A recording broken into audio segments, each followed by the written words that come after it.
I'm Jim Check with Now Media. Iain Burns on the phone. He's got a migraine, but he's toughing it out. So he's just not going to come on camera because he's wearing sunglasses.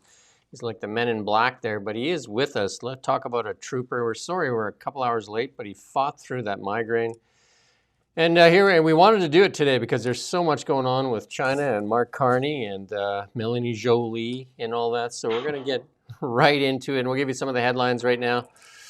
Why China, and especially right now? BC ends that 3-year decriminalization pilot, admitting failure. And is the Minnesota government leading the state to insurrection? Jolie and Hodgson tout deals with China. Jolie goes all Kamala.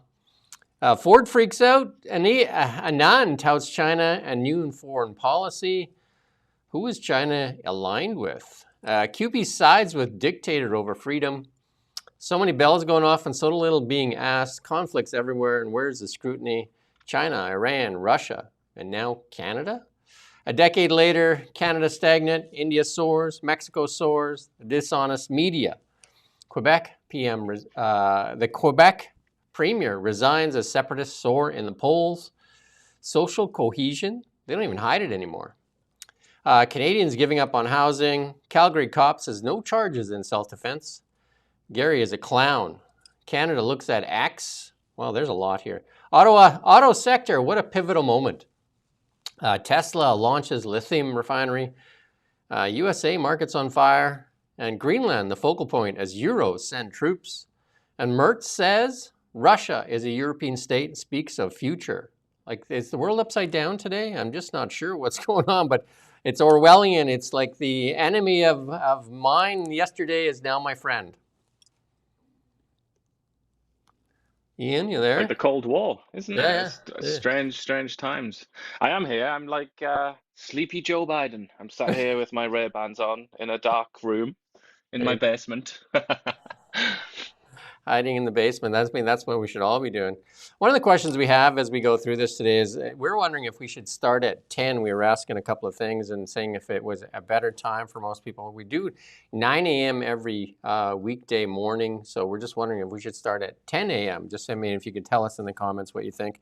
We're going to see how many people actually come on. We usually have like, up to 400 on as we're live streaming here, so let's see how this goes with all these people. We do thank everybody for their comments. We have tons of comments here. We're just going to put them up on the board. I won't read them all, but like lots of very complimentary comments, and we appreciate all of them. Kudos, big show, guys. And our clips are getting shared by other YouTubers now too, which is great. That's a good show. And somebody says, enjoy your show. Like that you guys are unbiased, polite, and very professional. Wish you guys replaced a mainstream media station. Well, you can help us with that. You can help us with that by liking, sharing, subscribing, and getting this out to a bigger audience.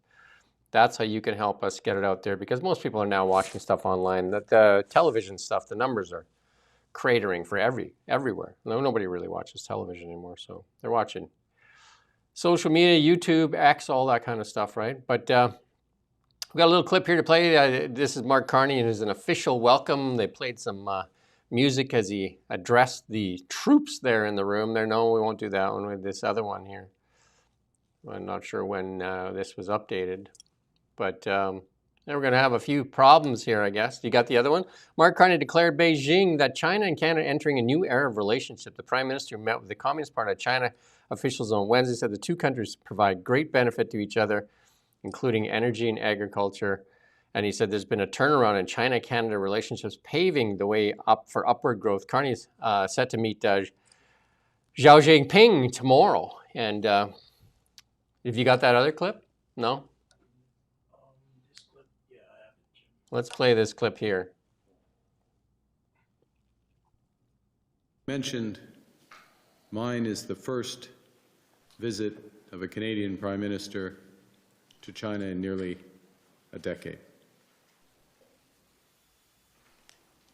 The world has changed much since that last visit.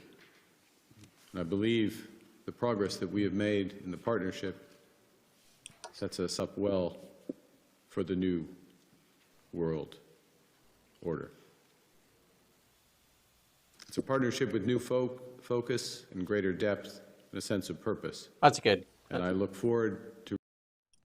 You see Scott Moe's face there? He looked to me like He looked at me like a dog that's just like he is like the word vet or something. It's like, oh, it wasn't a good. Yeah, I don't think he liked it. I don't like. I mean, I think he's just like, I just been trapped. I just been trapped in here. New world order. Seriously, you But got he to said it remember. so slowly, almost as if he was trying to emphasize it. You know, like if somebody was delivering a speech, like a very serious speech, or reading a poem or something, that's how you would. That's how you would pronounce those three words if you wanted to really emphasize it. Yeah, no, it's the new world order. We're going to be aligned with what Russia, Iran, China. Is that the new world order that we're talking about? Or maybe it's that Canadian century we keep hearing about. Maybe that's the new world order. And this is China can help us deploy wind and solar. Why would we want to use our oil and gas? But let's listen in on this clip with Jolie and the top touter in Canada, Tim Hodgson. Plein de perturbations partout à travers le monde présentement. La Chine est toujours une... Donc, attends, laisse-moi finir, s'il te plaît, puis arrête de me couper. Okay, merci. Wait, hey, I'm speaking and I'm answering. Okay, thank you.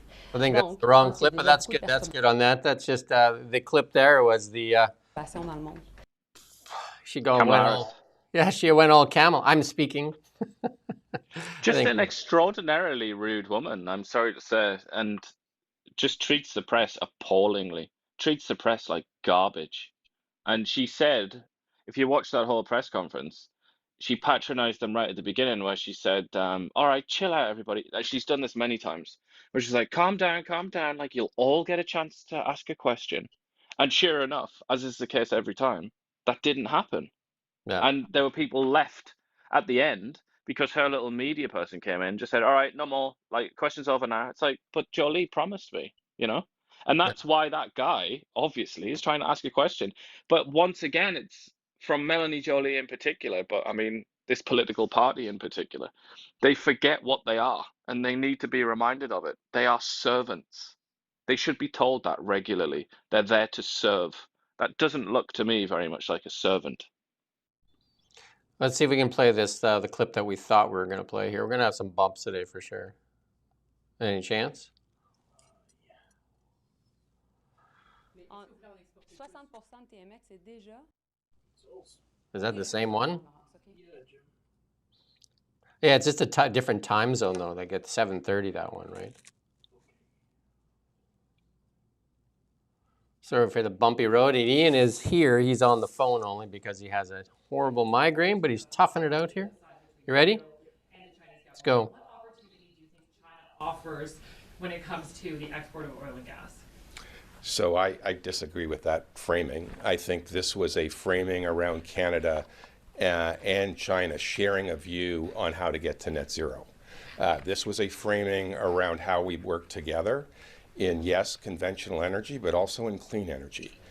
We met today with a number of clean energy companies who are world leaders in things like onshore and offshore wind, in world leaders, things like solar, world leaders in things like grid storage.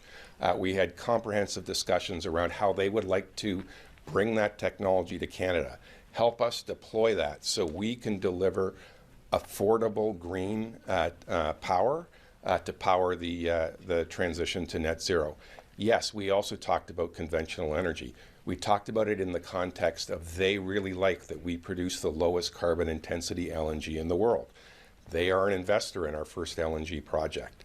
They are going to be an investor in our second LNG project. And they are a major user of our conventional oil and gas. Are you... Well, of course they want to sell us some solar panels. They're the world's largest builder of solar panels. Why wouldn't they?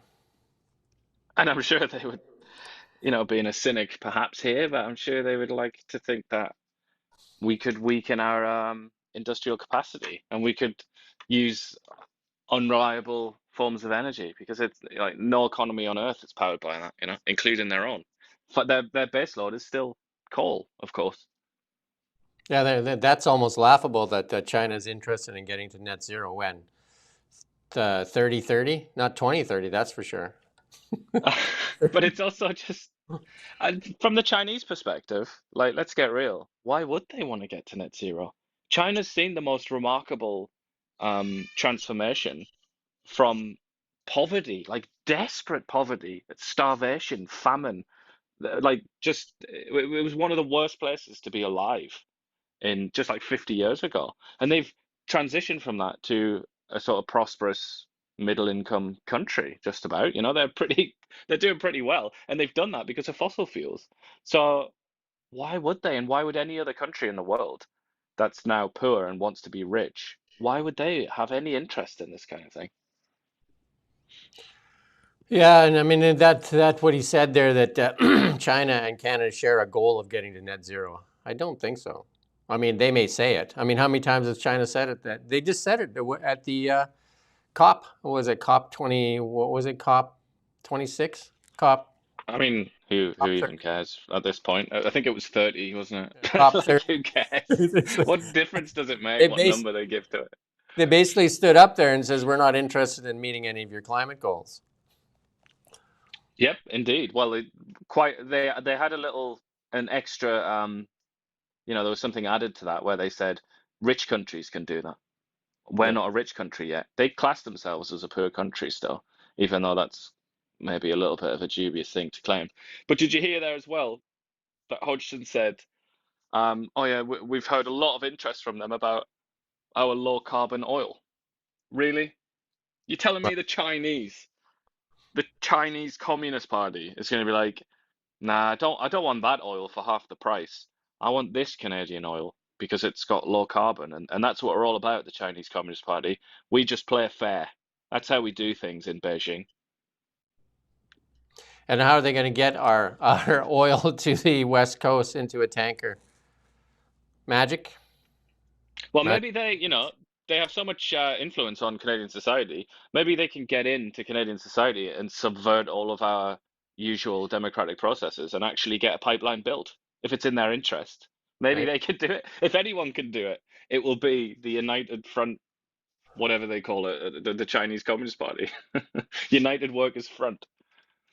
Well, Doug Ford not happy because one of the deals that they've been touting, and they've had the media kind of front run it too, is talking about the Chinese EV, and that's why Scott Moe's there as well. Let's listen to Doug Ford though.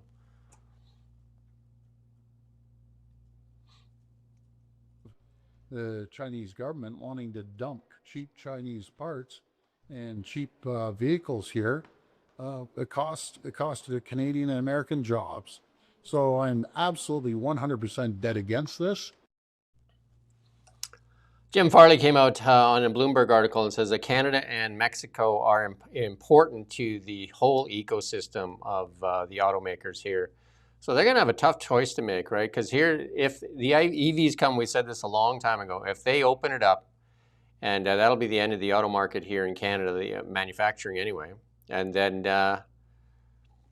it'll all go to Mexico and the United States, and Canada will have Chinese EV makers. And China really wants a North American plant here to make Chinese EVs for sure.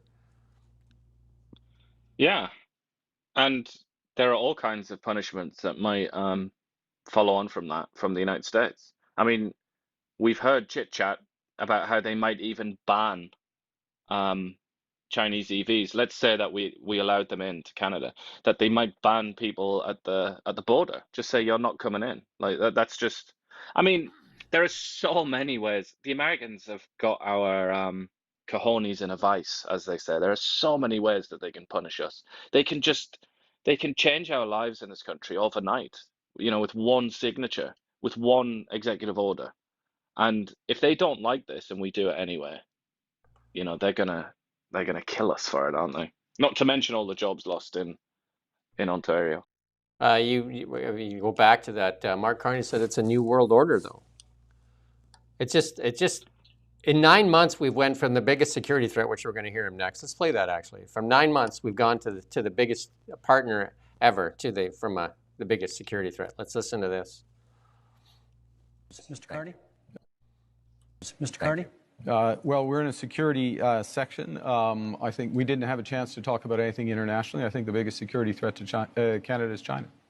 China, you say? Yeah. And then, China, you say? And then Anita Anand there.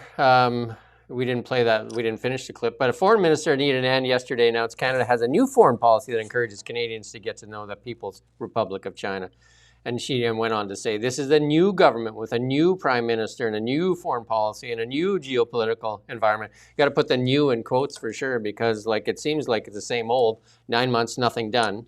In this moment of economic stress for our country, it's necessary for us to diversify our trading partners and grow non-U.S. trade by at least 50% over the next 10 years. And it's even hard to talk about. Like, I mean, it's just, here it is, China interfered in our elections, interfered with MPs, put a bounty on one of our MPs, has had police stations set up in Canada. I mean, we're going to talk about it later.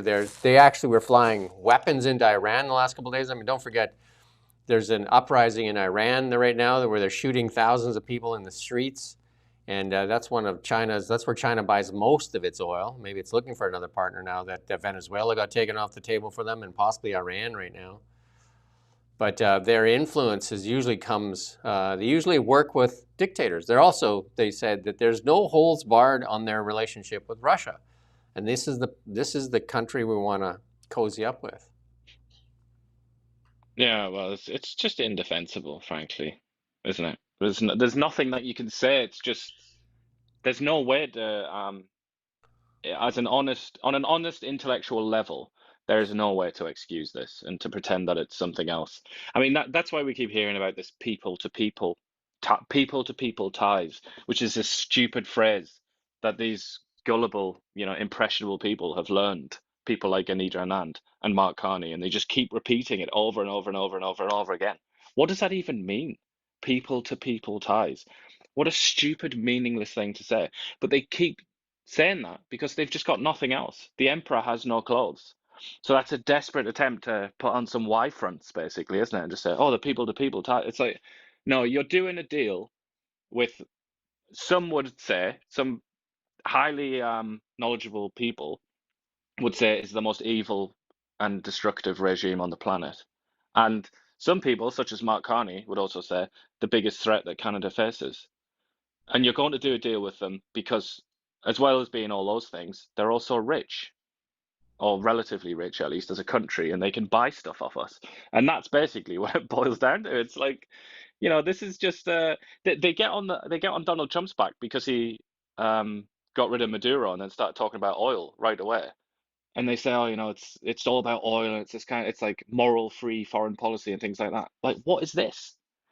Just because Canada's not strong enough to kidnap a head of state of another country doesn't mean that it's like ethically clean. It's like it's a shame that they can't just be honest about it. But I suppose maybe we're not evolved enough yet as a country here, are we? Well, China is definitely not ethically clean, because it was in February 22nd, 2021, by unanimous 266-0 vote to motion censoring China for genocide against the Uyghur Muslim minority.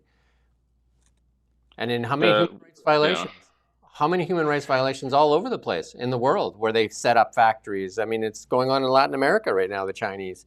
I mean, go on and on and on. I mean, they're just flying weapons there's 2 big planes that landed that was in a no-fly zone into Iran. Yep.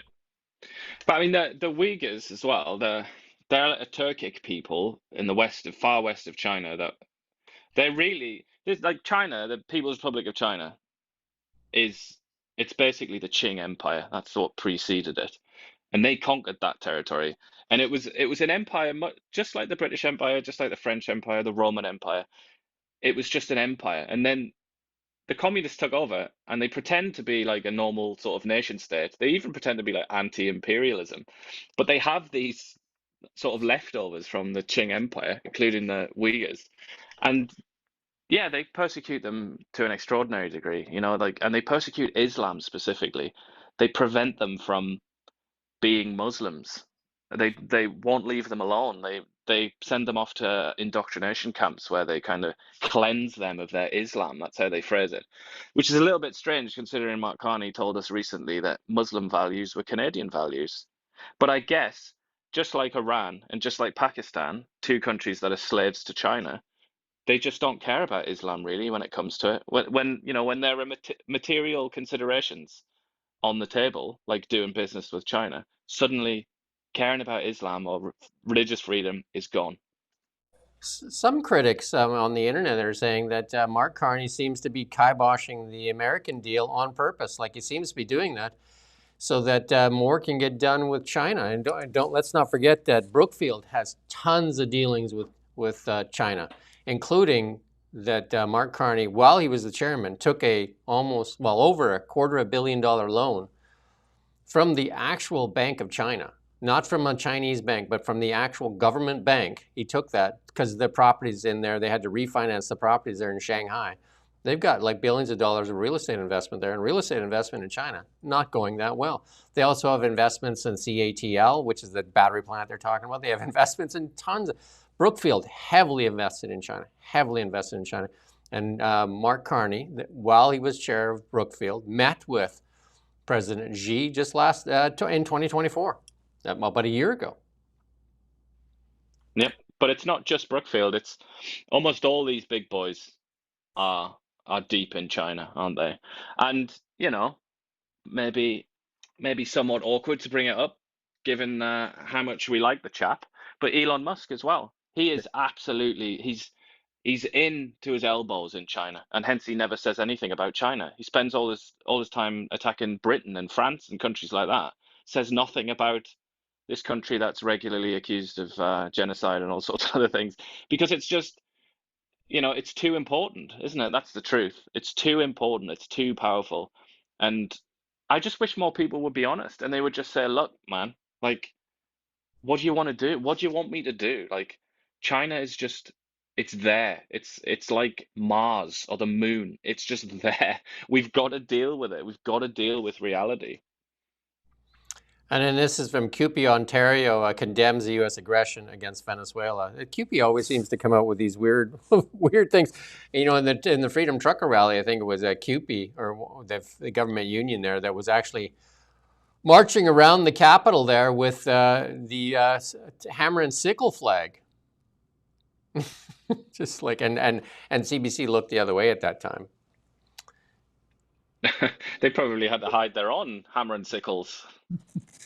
Here's just some of the headlines, just for a reminder. Some of the headlines that have been running on the China here. Forgotten in a dark, cruel place, the two Michaels, and not the only Canadians held as political prisoners. RCM probing comments from Liberal Paul Chang about Chinese bounty placed on Conservative. China secretly executed 4 Canadians. Canada warns of election threats from China. China remains top threat. That's from the spy agent. China behind disinformation campaign. Canada's spy chief Michael Kwong warns China remains CSIS warned Trudeau about Toronto area politician. On and on and on and on. But let's listen to this. This is Mark Carney in the past at the World Economic Forum on China. China actively promoting Mark Carney's campaign. Mark Carney says he has no idea. Absolutely no idea, and I have absolutely no idea, and I think I'll leave it at that. But when you look into it, the reasons become pretty obvious. For years, Mark Carney has called for China to have more dominance over the global economy. One of the many strengths of China is their perspective. And it'll be important that China is center stage to shape this new global, sustainable financial system. We see China's leadership there in deployment of AI technologies, which is in many respects unique, and we can all learn from that. While running Brookfield, Carney put his views into practice, significantly expanding the company's operations in China. And shortly before leaving the company to run for prime minister, Carney took out a $250 million loan from the Bank of China. And he's continued to promote China's interests on the campaign trail.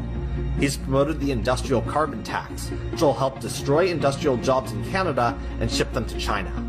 He's offered no plan to crack down on criminal gangs, including gangs directed by foreign governments to intimidate immigrants on our soil. He refused to fire an MP who called for his opponent to be handed over to the Chinese consulate for a bounty until the RCMP got involved. $1 million reward on his head. So they want, if you guys want to pick him up and take him to the Chinese consulate, you make him $1 million. And after that, he just got a new candidate who is also openly pro-China.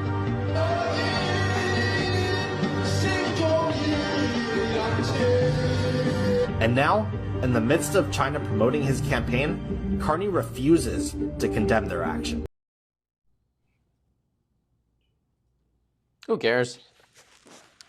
That was a bit ominous, wasn't it? Yeah. Well, it seems like, I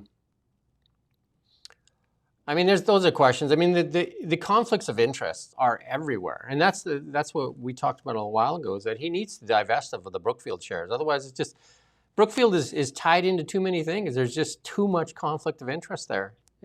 Everything seems to be a conflict of interest. Yeah, absolutely. And they are, like we were saying earlier, I mean, they're very exposed to China, aren't they?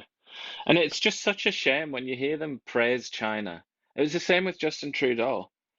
They're just so, they make me cringe. They're just so foolish the way they go about it. Like, China is well and truly one of the great civilizations of our species, of history. It's very, very easy to admire China and the Chinese people, but you just have to separate that from the Chinese Communist Party. But they can't do that. So you get Justin Trudeau talking about the basic dictatorship, and you get Mark Carney there just making all kinds of foolish comments that are really just praise of the Chinese Communist Party. Like, there are ways to be diplomatic about it and to be smart about it and praise just China itself and the Chinese people. But they have to do that, don't they? It has to be the literal Communist Party. They don't do themselves any favors. And then this clip here, the journalists are told they have to have burner phones in China because their phones get hacked. And they're okay with that too. Listen to this.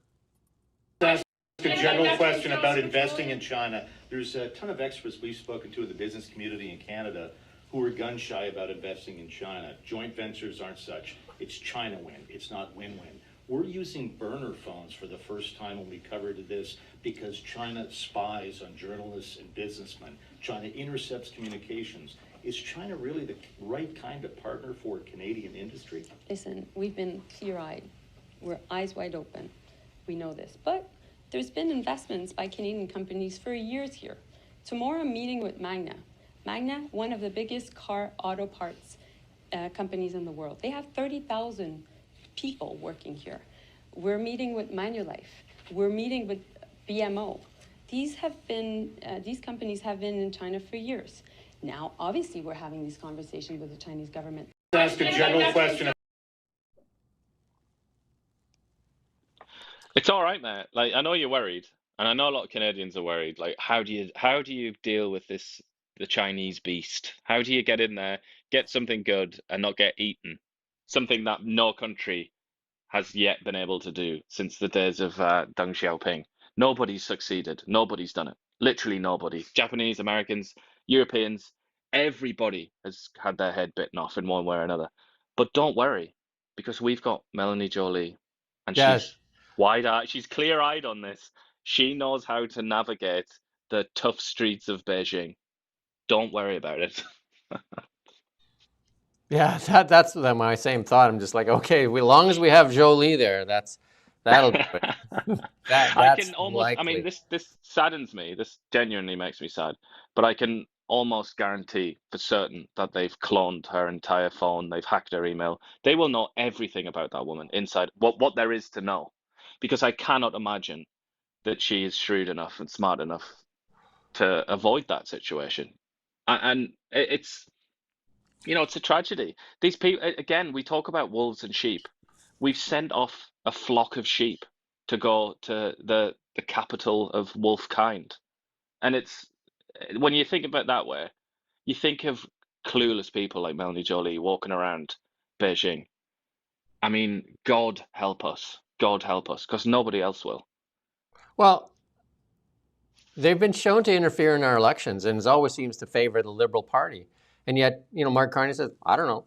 Like, it seems to be helping you with your election. Why? Well, I don't know. I'll just leave it at that. Hey, I'll just leave it at that. Well, no, not only did he just leave it at that, but the Canadian media's left it at that as well. No interest. Not interested in that story, sorry. But, and then here's the media getting an ad already. So right away, the Chinese ambassador to Canada has published an article in Ottawa Life magazine calling for international law enforcement cooperation between China and Canada. And they published that article just the other day and said that China needs to divest itself of the United States. Like, they're not shy. They literally put that article out, and then they put this ad out today. Like they're just like, hey, if you're going to get into bed, let's get her done. Dear me. It's just unbelievable, unbelievable. That's what it is. It's unbelievable. And then this is the CIA put out an article, a tweet there. They're asking if you want to help us. The video provides full set of steps to making secure contact with the CIA. Below are several considerations must be taken into account during the process. It's an ad that was put out in Chinese to see if they can get some intel on what the Chinese are up to. And there's a whole video that tells you how to do it, tells you how to get in touch with the CIA. And I just thought, I mean, I saw that this morning, and I just thought, there's no way that the CIA just did that sort of coincidentally, as one of America's main allies is off there trying to flirt with the Chinese Communist Party. I feel like that has to be a kind of, intentional. It has to be America differentiating itself from the supine, servile Canadians who go over there and lick the feet of the Chinese communists, while the Americans say, oh yeah, if you want to spy on China, this is how you do it. Yeah, and then, like I said, Brookfield has many ties, and Brookfield's heavily tied to like real estate around the world, and some of that real estate's in really bad shape, actually. Like they've had to turn the keys back on some buildings in the U.S. as office real estate plunges, and the same thing in China. That's why they had to do that, restructure that loan there, and they had to take money from the Bank of China. So the other big investment that Brookfield has is renewable energy, and they've made huge investments. They have the biggest investor in CCUS, the biggest investor in all kinds of renewables. So this is a big bet, and the Americans are walking away from renewables. So here you go. He's gone to China there, and also Clarios is another company owned by Brookfield that has 3 battery manufacturing plants. Like, I mean, they're deep into this. They're so deep into this. And Tim Hodgson was talking about batteries, how important, like as well as the wind turbines and the solar and everything. He was talking about batteries, and actually so did Jolie in that little mini press conference. So again, the conflict, the appearance of conflicts of interest is not going away.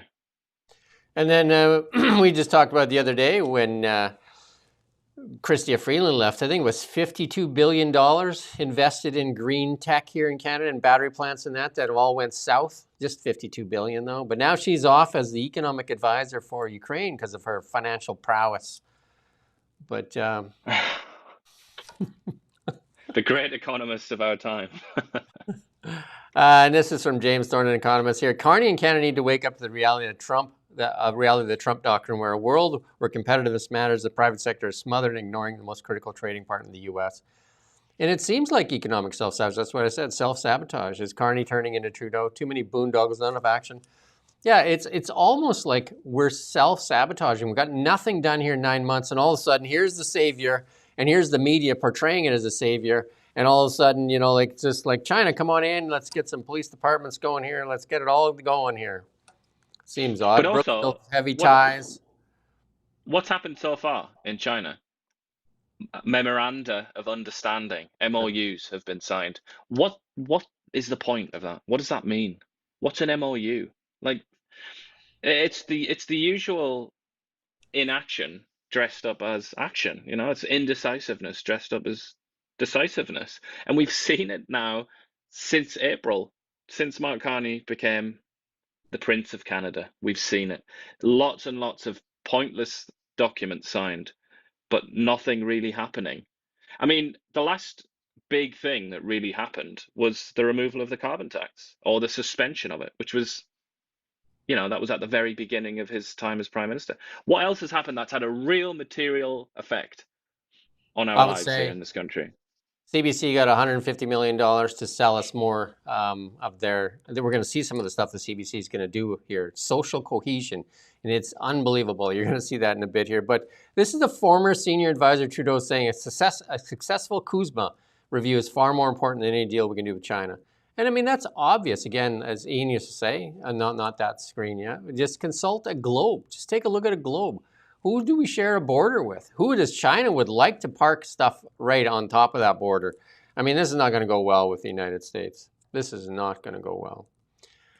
But here's some rebuttal also, here. Not just a globe, not just a map. Consult a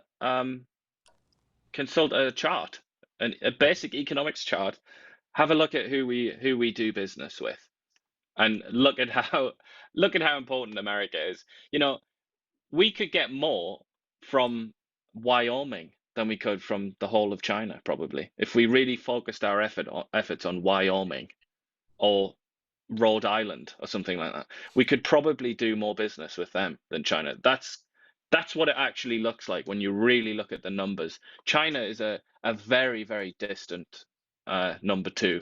Really, we are just kind of like a part of the American economy. And I understand that the Liberals and Mark Carney want that to change, but it's a little bit crazy to sacrifice that for potentially deals with China.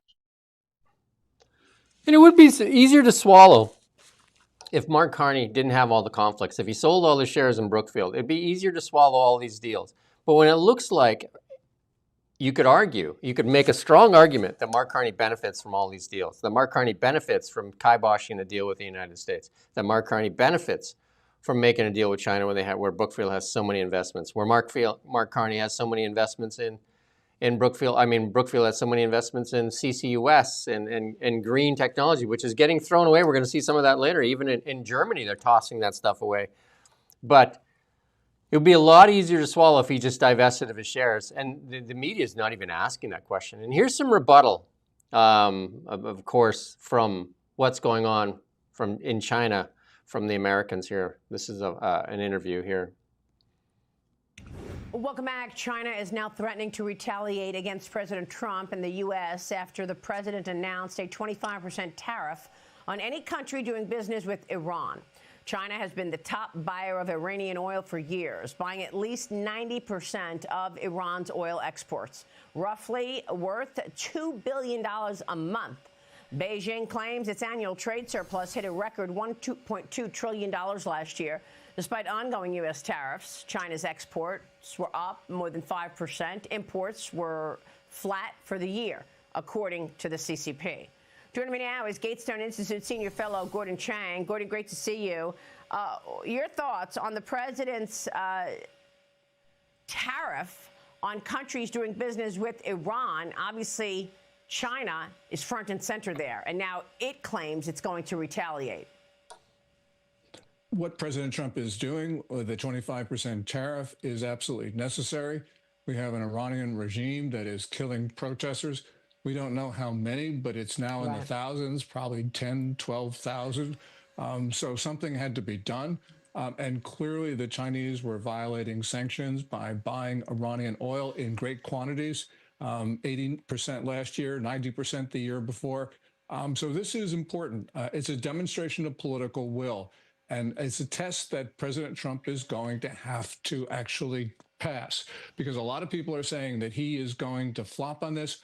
I don't think so. I think President Trump feels that this is important, and he's going to do what he does, and that is exert American power for the good of not only the United States, but the rest of the world as well. Yeah, I mean, it's interesting because this entire uprising by Iranian citizens on the streets of Iran is also clarifying and crystallizing the relationship that Iran has had with China. And it's clear that these two are in step, aligned, even as Iran is a bad actor on the global stage, by the way, as is China. Iran could not have attacked Israel on October 7th through its 3 terrorist proxies without China's support, because it was not only the financial support, it was diplomatic support, propaganda support, and weapons support. You know, all 3 of Iran's main terrorist proxies have large quantities of Chinese weapons, which were delivered either through Iran and in some cases directly. So we've got to say that when Iran does something, we have to talk about China. Yeah, it's a very good point that you make on the Chinese weapons. That's very important to recognize there. Meanwhile, China is ramping up its fight in the AI race as well, reportedly drafting these new purchase rules for advanced AI chips, including the NVIDIA H200 chip. We know that the president has allowed NVIDIA to sell that H200 chip to China, but on top of that, the president is now imposing a 25% tariff on certain AI chips that are foreign-made. They're made in Taiwan. And also, China has ramped up pressure on Japan as well. There's been military pressure on Japan. China's been flying into their airspace and that. So maybe China's using Canada as a leverage tool against the Americans too. Well, no. $HIT. Yeah, definitely. That's basically the only reason they ever do much business with Canada at all, frankly. And the oil. They obviously want oil and gas and things like that, like proper and canola, maybe like real material goods. But other than that, it's just a way to get at America. They refer to it in the Chinese media. They refer to America as like the big brother, and then they refer to countries like Britain and Canada as the little brothers. Like that's how they perceive it. So it's certainly a strategy of theirs to get at the little brothers as a way to weaken the big brother. Yeah, and then we're going to skip this next one here, but like this is from India. Listen to this. Listen, this is our economy, and we showed you yesterday what Mexico, like in a year, where Mexico's at. Listen to this for India. So what has happened is we have moved forward from where we were 10 years ago. 10 years ago when we started the free trade agreements. Right. That time Canada was a country which was the 10th largest economy in the world. We were the 11th largest economy in the world. Today things have changed a bit. We are today the 4th largest economy in the world. You are still at 10th, I think. And we have become a 4 trillion plus, the 4th largest in the world. And so things have changed. We have moved forward on our positions a lot. So what has happened is we have moved. That's good, yeah. And Mexico is now the largest trading partner with the United States. Like for a decade, we've lost a decade, and I'm going to say a decade plus a year now. Like 11 years we've lost. And we have some more MOUs, I guess. And now we're siding up with China, which is ramping up pressure in Iran. Like who wants to partner up with Iran right now if they're killing thousands of people in the streets? I thought the Canadian Liberals were all against that kind of stuff. Well, you might think the left would be against that kind of thing as well, but they don't seem to be marching in the streets. They'd much rather come out and march against Israel, which is a complicated and flawed democracy, but still a democracy in a real open society. They would rather go and condemn that country than even raise an eyebrow about Iran going around and massacring people and also like beating up women because they're not modest enough and things like that. I mean, there's a moral sickness on the left, or parts of the left anyway, if you could even call it the left, whatever the hell it is. There's a real disease that's spread to every part of the body, really, and I don't think they know the difference between right and wrong. I don't think they have any moral sense. But as for this Indian chap, the High Commissioner, I mean, you can see here this tweet that you've got up there. This is like, by the looks of it, an Indian nationalist. He's celebrating India's strength and power and all the rest of it. I mean, give me a break, mate. India's the biggest country in the world by population, and with its demographic momentum, it's going to keep on growing. It's going to get bigger and bigger. It should really be a lot richer than it is. Whereas Canada's Canada's a tiny little speck of dust in the world in terms of its population. Like in Indian states, some Indian states are like 3 or 4 times as populous as the entirety of Canada.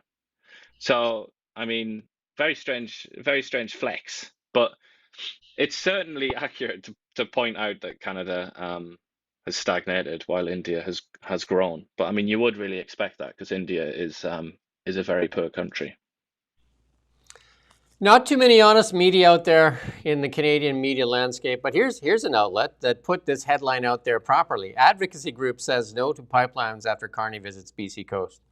How many other outlets put the headline out like that? And that's us. That's Kelowna Now put that headline out there. That's our headline, advocacy group. And then there's another one, I think, in the, a couple other reporters out there saying it's PM met with activists, not First Nations leader. And that's like editorials. But I mean, most of the media outlets, especially the government-funded media, put it out there. It was the first coast. We talked about this. It was the first coastal nations or coastal First Nations. Yeah, and just absolutely no interest whatsoever in their funding. You know, their primary benefactors are, you won't be surprised to hear this, you and me and everybody listening to this and watching this. We are the main funders of that organization through taxpayers' money. But there is American money in that, and that's been pointed out by a number of people. I believe the charity is called Nature Conservancy, which is a very big, the Nature Conservancy, very big US-based charity. They've given them, I don't know how much, 20 million or something like that. The Intel co-founder through his foundation has given them quite a bit of money. You know, we have the Americans, dirty American fingers all over that, and yet no interest whatsoever. Even though apparently America's going to invade us next week and steal all of our and steal the country, annex Canada, but we're not bothered that they happen to be funding this lobby group masquerading as, you know, as a country, basically, as a proper noun, as I was saying the other day. And this one I hear from lawyer Keith Wilson here. Carney confirmed today he's setting aside the Constitution and granting First Nations a veto over interprovincial pipelines, despite clear court rulings to the contrary. And he's saying Canada's broken, and Dan McTeague chirped in there too, right? If true, Canada will cease to exist, so arbitrary decisions override law. I mean, it seems very chaotic. It seems very chaotic. And then and the media not being honest about it is even more troubling.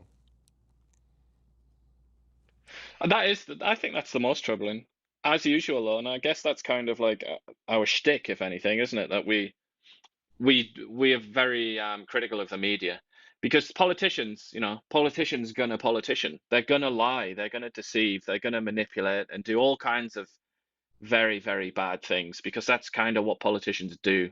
They do that the same way they breathe. You know, that's just, again, I'll say it, like lawyers, sorry lawyers, but they just can't help themselves. They have to lie and misbehave, I think. But that's what the press is supposed to be for, is to expose that. And when the press doesn't do that, and not only does the press not do it, but actually goes along with the politicians, like there's no provision for that in the Constitution or anything like that, is there? There's no provision for that in theories of democracy. If you don't have the demos, the people, informed and scrutinizing power, then how can power be limited in any way? You know, they can just basically do whatever they want. And if you like what we do, independent media, I think 2026 will be the year of independent media, because they've left so much space because they're dishonest. And they basically, yesterday we talked about sausages. They were more interested in sausages than asking any questions. All these conflicts of interest, and they had this time to ask Mark Carney a question, and they were hypnotized by what sausage they were going to get from that bakery. It was just absolutely crazy. And they sell their souls for a sausage, and it's just absolutely ludicrous. In more news, though, Quebec Premier resigns as the separatists remain ahead in the polls. And that's likely a little bit of liberal pressure, because they're worried. Because if the separatists win in Quebec, that's the end of Quebec. Like, Quebec will try to separate. But that'll be the end of the Liberals as well. Because, I mean, they only get elected in Canada because of Quebec. They don't get elected because of the West. There's nothing right out here in the West, a few seats. That's their stronghold. So they're going to do everything they can to make sure the separatists don't win in Quebec. Yeah, and I mean, come on, like they have a lot of tools, don't they, that they can deploy, and I'm sure they will. But yeah, Quebec's the key. Quebec is the key to, if you want a liberal government, you can't neglect Quebec. I mean, it's the heart of it all. Supply And in many ways, we've talked about it so many times. Supply management, all those things. Increasingly, it feels like the Liberal Party is kind of for them. It's for Quebec, and the status quo. Just put yourself in the shoes of a Quebecois. I mean, the status quo is pretty damn good, isn't it, for Quebec? They really do get a marvelous deal out of this arrangement, and it's the Liberal Party that makes that possible. Well, so yeah, I mean, it's very complicated, and it could, like, it looks like now Quebec's not interested in separation, but these things change quite quickly. I learned that lesson in England with Brexit, because when the referendum was declared, like the Remain side to stay in the European Union was so far ahead, and it was just people were laughing at the idea that Brexit would happen. But it changes when people focus on it, when people actually talk about it every day, and it's all over the place all the time. Opinions change, and that's the same thing I would advise people about Alberta separatism. Lots of people seem to think that they're not going to go because the polls say no. They could easily change their mind.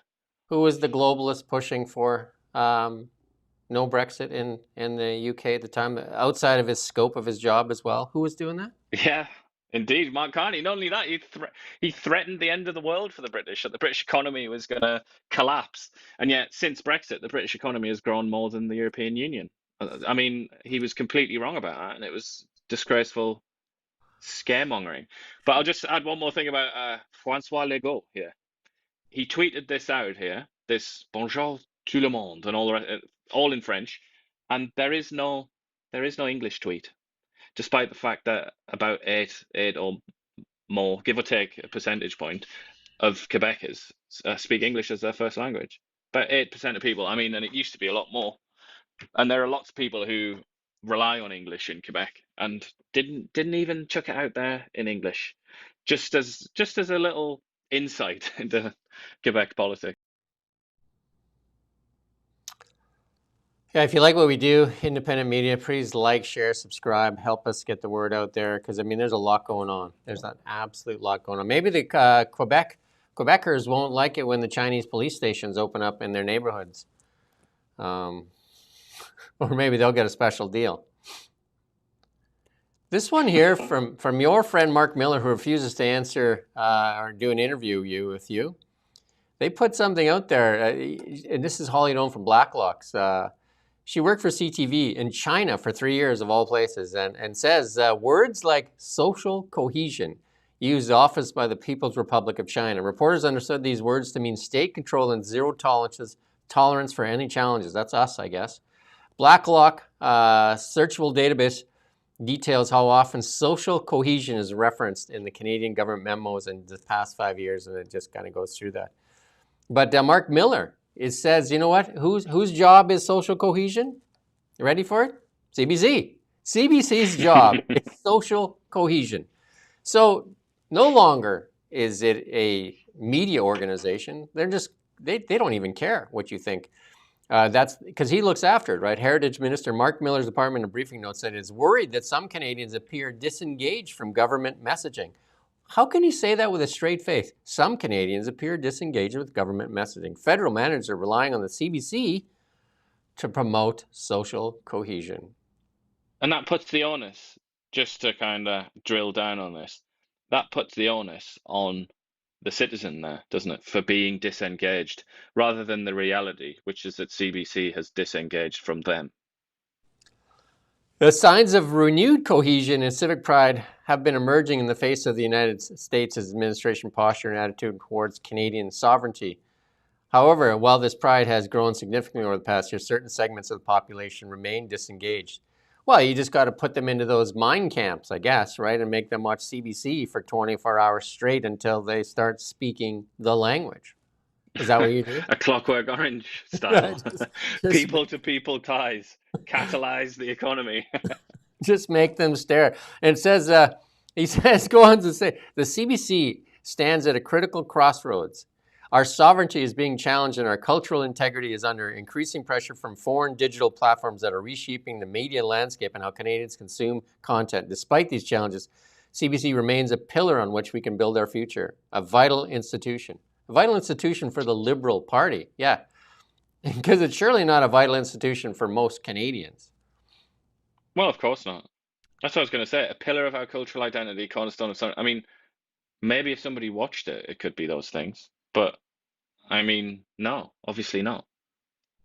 Yeah, and then the Liberal Party in 2025 promised to increase CBC subsidies by $150 million. There you go, and he made true on that too. The most important of Canadian institutions. That's what Mark Carney said. It is the most important of the Canadian institution. I say that over and over again. No, don't go there yet. It is the most important of Canadian institutions to them. it is their mouthpiece. It is like he's saying, not enough people are watching it. So I think you got to force people to watch it. It's their, legitimizer, isn't it? Like that's what it does. It legitimizes their policies, basically. I think that it's almost like it's a kind of old church quality where it kind of like gives the stamp of approval on whatever it is they want to do. But I'd also say Holly Dawn here talks about social cohesion being used in China. You don't have to look that far away. Just look at England.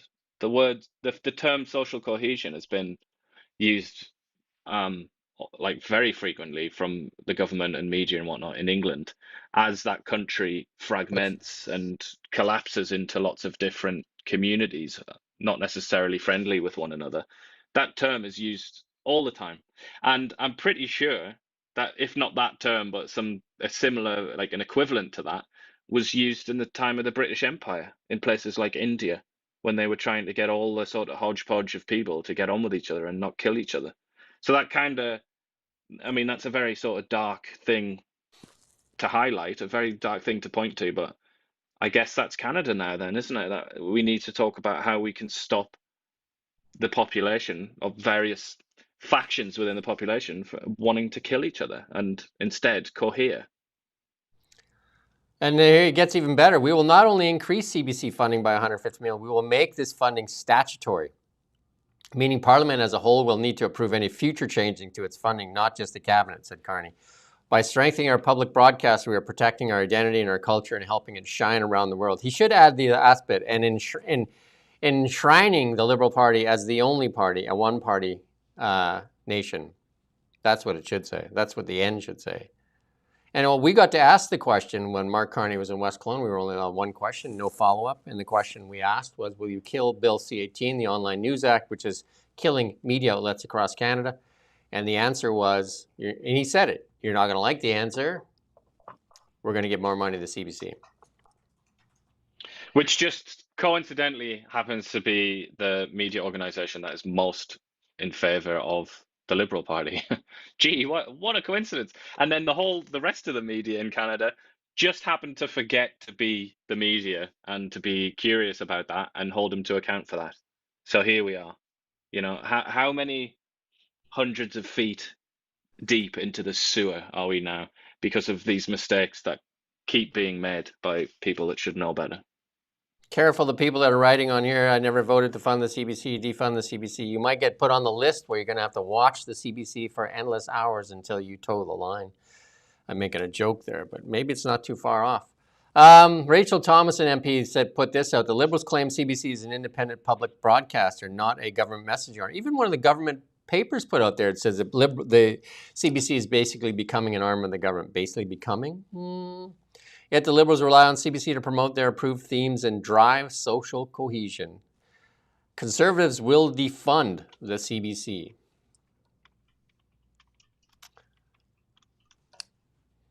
And then the other one, we won't even do this. We'll just move past maybe we might as well do it. Mark Miller's praised Canadian TV show Heated Rivals about two professional male hockey players in a gay relationship as it continues to grow in popularity around the world. But Miller said the show is racy and warned the people have to be ready about that. There's a lot of people going gaga over it for a lot of reasons that don't resonate with me, but I like it, so I got to keep watching. I'm like, okay. It's just he's trying to attach himself to something that's popular, isn't he? But I feel like that's interesting to me because I think that's a bit of a faux pas in far left lunatic wokey person world, because he says people going gaga over it for a lot of reasons, but that doesn't resonate with me. Like, believe it or not, I think that might actually upset certain people because he's kind of tried to say like, no, I'm straight, I'm a heterosexual man. He's tried to say that, and you're not supposed to say that, I don't think, in those circles. You're supposed to just keep all that to yourself and just praise these things. And here's one of the embarrassing for him. Here's one of the clerics reporting from the CBC there, Karen Pauls. CBC News will add 33 local journalists, in quotes, to create 11 new bureaus, increasing its Canadian footprint from 67 to 77 locations. This boots-on-the-ground investment in addition to last year's expansion of 30 journalists. So they got another 150 million, and they're only going to put another 30 journalists on the ground. They must pay them a lot, eh? Yeah. And they're sending them to play. It's quite interesting when you look at the list. They're sending them to Saskatchewan, and Alberta primarily. I mean, quite a few to Where they Yukon as need well. more But they're social sending them cohesion. into they're sending them into the darkest blue on the map. You know, they're trying to send them into the Tory areas so that they can cleanse their minds of their foolish anti-liberal ideas. And this is Terry Newman. She writes for the Post here. It's, you know, this is a Norman Spector too, another independent there. Almost 1 in 3 Canadians say U.S. might try to invade Canada. And she says, how can the government be proud of stupefying its population? I don't get it. Like, who actually believes that the Americans are coming in and invade Canada? I know that the CBC and the Liberals want you to believe that so you can, you know, hide under your couch and scream and then beg the Chinese to take us over, which is weird as all heck, right? Yeah, I mean, if you read that thing, the Blacklock's article about CBC and social cohesion, like a lot of that and that note that they've obtained from the CBC or the government or whatever it is, a lot of that is about how America, this threat from America, has helped generate a kind of social cohesion, which has been the case throughout Canadian history, to be fair, hasn't it? It's been a very important factor in Canadian unity. But I just think it's almost kind of, this is deep psychological phenomena. This is like metaphysical almost. It's like Canada almost needs this to be true on one level, on a certain level. This has to be on the landscape somewhere. It has to be on the horizon somewhere. So I wonder if it's kind of maybe they don't really believe it, but they feel like they have to believe it. It's like a necessary lie. It's a noble lie. This is Peter Menzies. He was a storied journalist, and he put this out here. We're not going to play it because it's just we're a little bit long in the tooth, and Iain's suffering from that migraine. Great example of unbalanced, unfair journalism. The entire CTV News reports consists of interviews only with plaintiffs, including their rebuttals. On the other side, and they're going to do that decision because the Catholic hospital there refuses to administer MAID, and they took it to court. Why wouldn't they just move the patient to a different hospital? It's odd, eh? I mean, it's also would they do this with an if there is such a thing as an Islamic hospital in Canada? I mean, I'm not sure there is, but would they be pushing it so hard then? I'm not convinced. People seem to think it's okay to kind of like antagonize Catholics, particularly Catholics, not just any old Christians, but Catholics in particular, because they still, within Catholicism, on a sort of at the high level at least, they still believe in certain things that really upset the kind of liberal order, don't they? Like they're opposed to abortion, for example, and obviously euthanasia here, as we're seeing.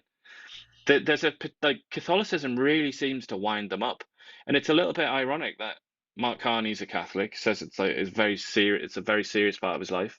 Pierre Poilievre's also Catholic, but where's the pushback?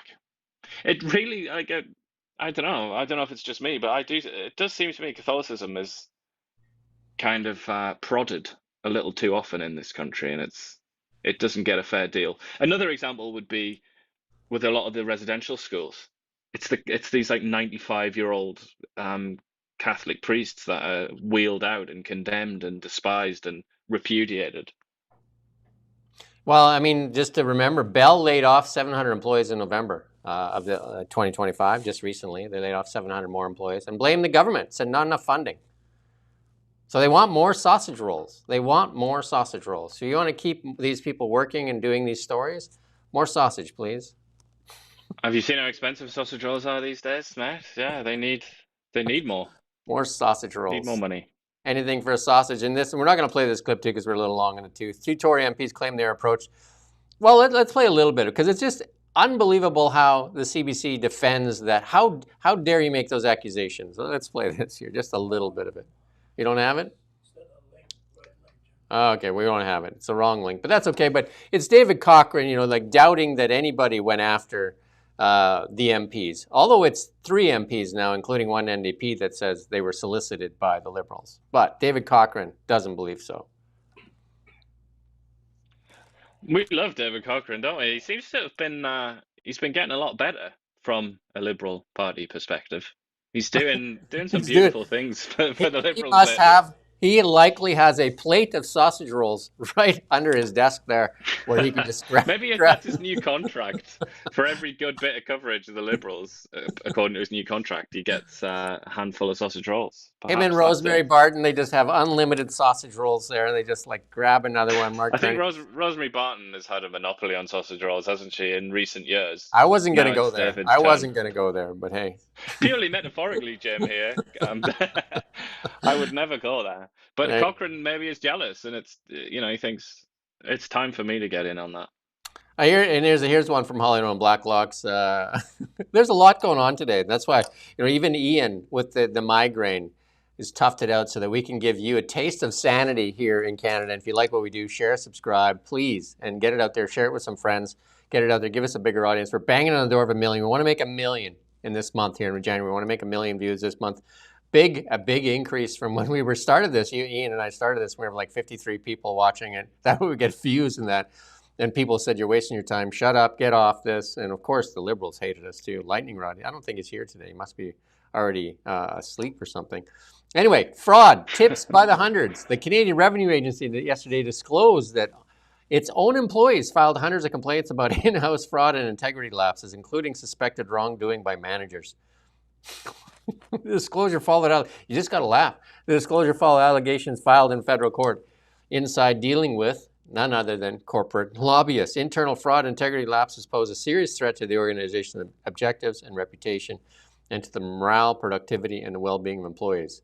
To mitigate this threat, it is vital that an agent takes all reasonable measures to safeguard assets and employees. That's the document, internal document. That is, there is absolutely no other way to talk about that but ingrained corruption. That's very, very scary corruption.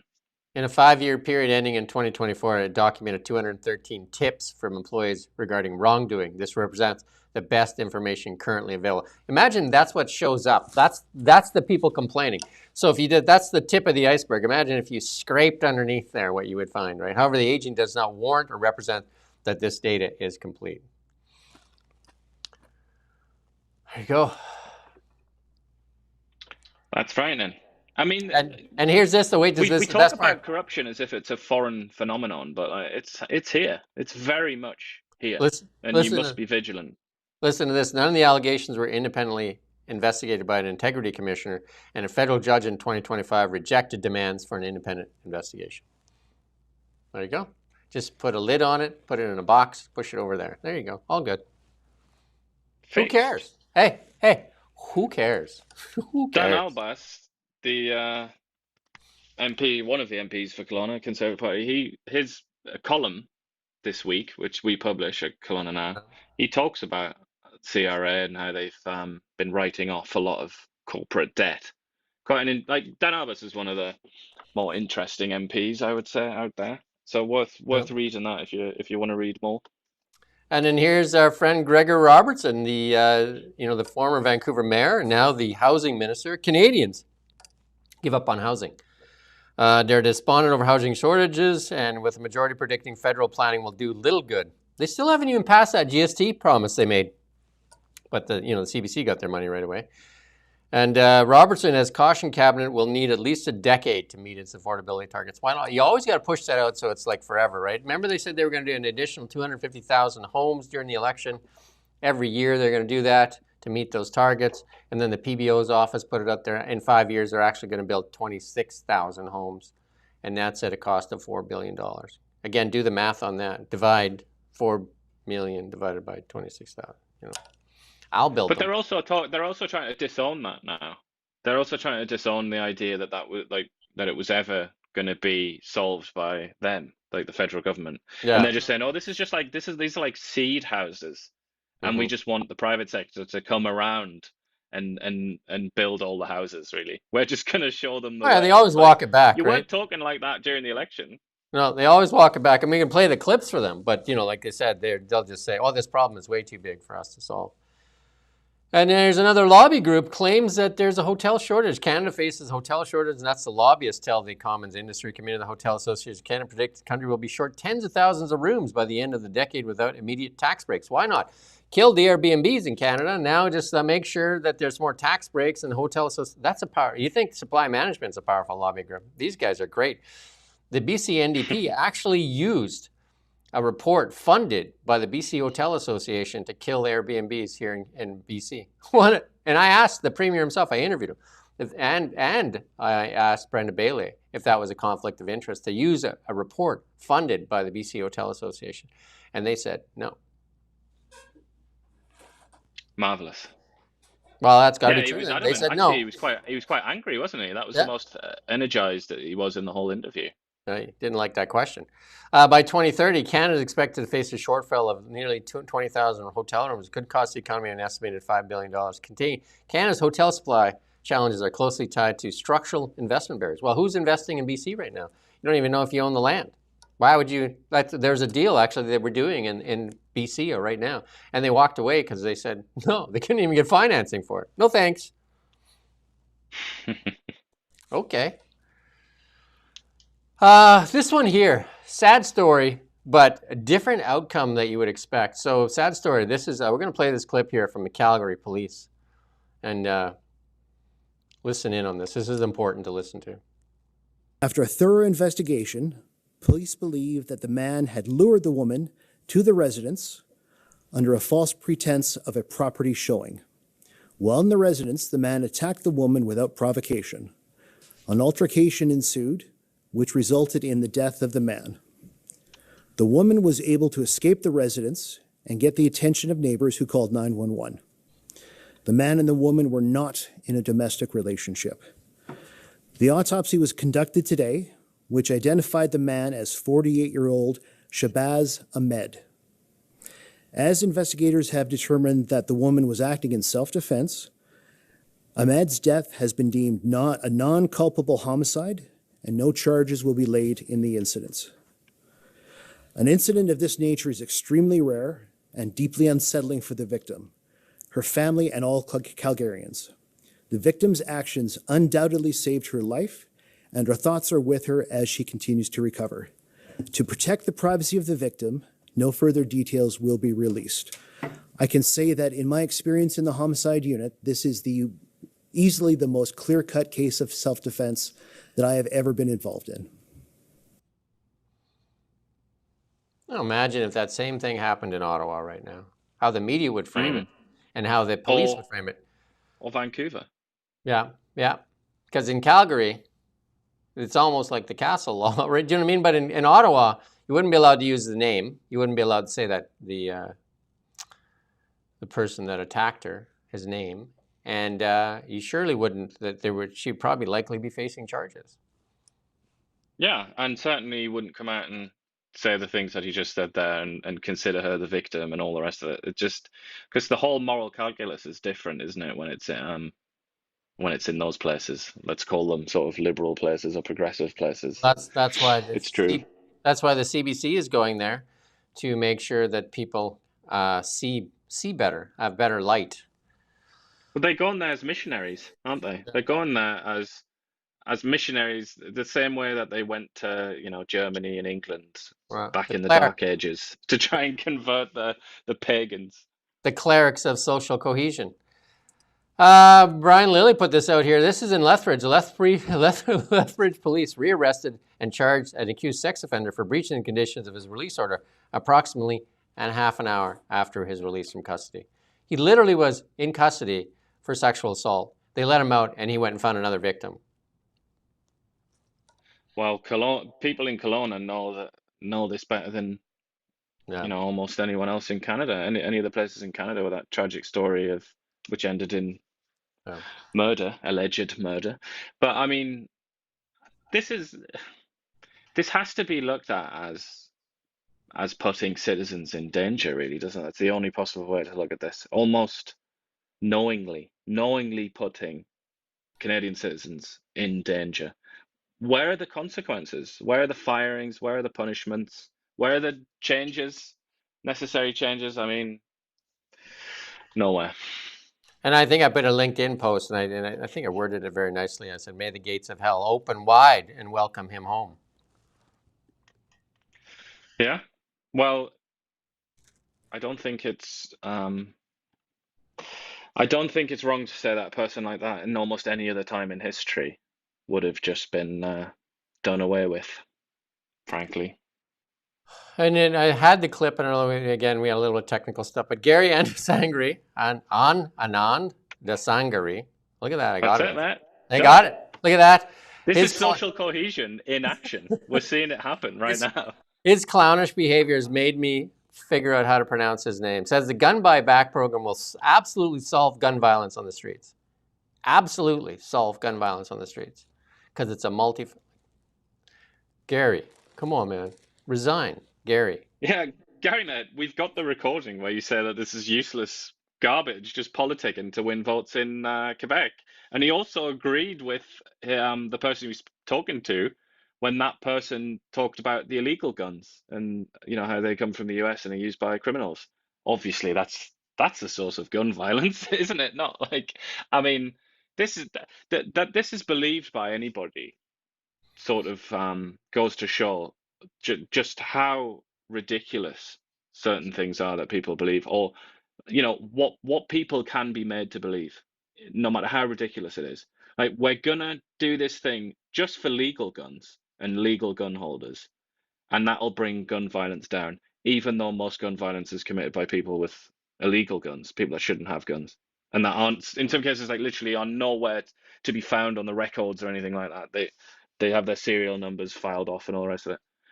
It's just craziness, isn't it?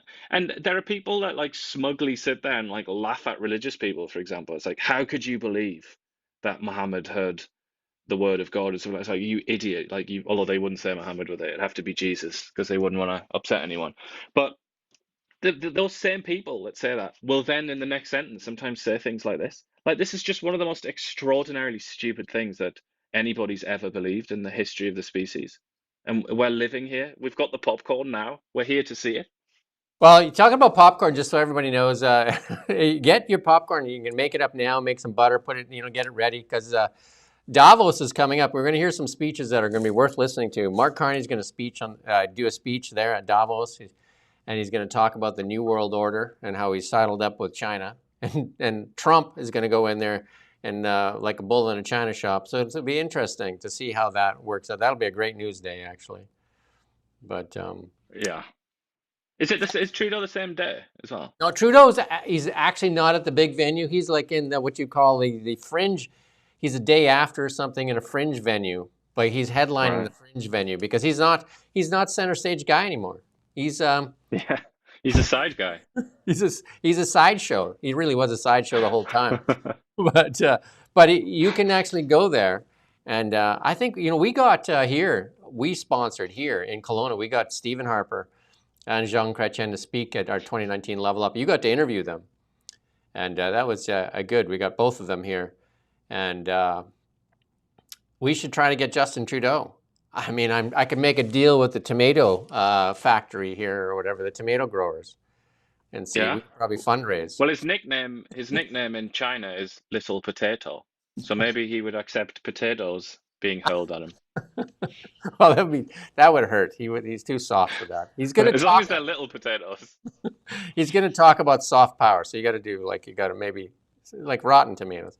Anyway, here's Keith Wilson again. It says the Federal Court of Appeal will be releasing its decision on Friday. Another thing to listen for tomorrow, on whether the federal government broke the law invoking the Emergencies Act against peaceful protesters during 2022.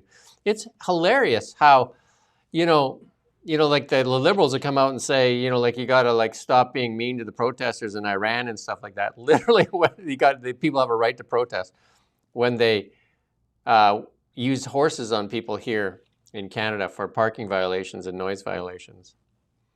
Indeed, and also in a very just a very sort of cynical and it was a dark moment, wasn't it? Like I say, I've said many times, one of the no darkest parley. in Canada. Unbelievable that there was no parley. Even the Iranian theocratic dictatorship have parlayed with their opponents here, the protesters.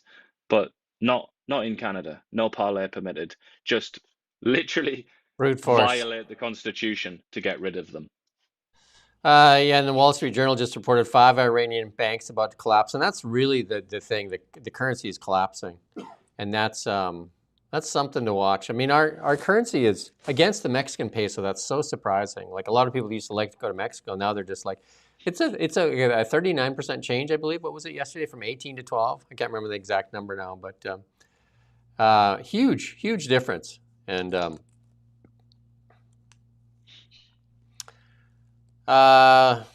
then apparently the privacy commissioner is going to take a look at X here, and this is getting overplayed because, like, literally you can use Photoshop, you can use anything. They're just picking on X because your friend Keir Starmer is not really good friends with Elon Musk. Well, talking about Mark Carney's new world order, yeah, you know, nobody who subscribes to that kind of thing likes X because X is. We have all the evidence. Do you know what I mean? It's like, this is not a conspiracy theory. We have all the evidence that was released in the Twitter files, so-called. We have the evidence of the Democratic Party and Joe Biden, the Biden administration, and others getting deeply involved in what can and can't be seen on social media. We saw it happen, and that's how they want it to be. They think of that as business as usual. That's great. That's what we want. That is not happening under Elon Musk at X. So they all despise it. Surprise, surprise. This next clip we're going to play, you got to watch it and then ask yourself, why do they care so much about this and so many other things they don't? You can just use your own mind here. Listen to this about whether or not you should boil lobsters or not. A common practice in Atlantic Canada is now off the table in parts of Europe, where several countries have cracked down on boiling lobsters alive. CTV's Josh Smith has the story. Boiling live lobsters has been banned in the United Kingdom, Switzerland, Norway, and New Zealand. The Lobster Council of Canada's executive director, Jeff Irvin, is watching the new policy unfold in the UK. If they're dealing with live lobster, that they are no longer able to boil them live. So they'll have to kill them in a different way. They'll have to stun them, or they'll have to cut them in half with a large knife. In an industry worth almost $3 billion annually to Atlantic Canada, Irvin says it's still too early to know what the UK's decision will mean for the Maritimes. It's too early to know what the impact will be, but I don't expect it will have a massive impact. We have 40 other countries we sell to. We produce frozen products that they can buy and not be subject. That's good. So you can. I enjoyed his extremely clearly worded description of what's going to have to happen instead, which is you have to cut them in half with a knife. It's like, all right.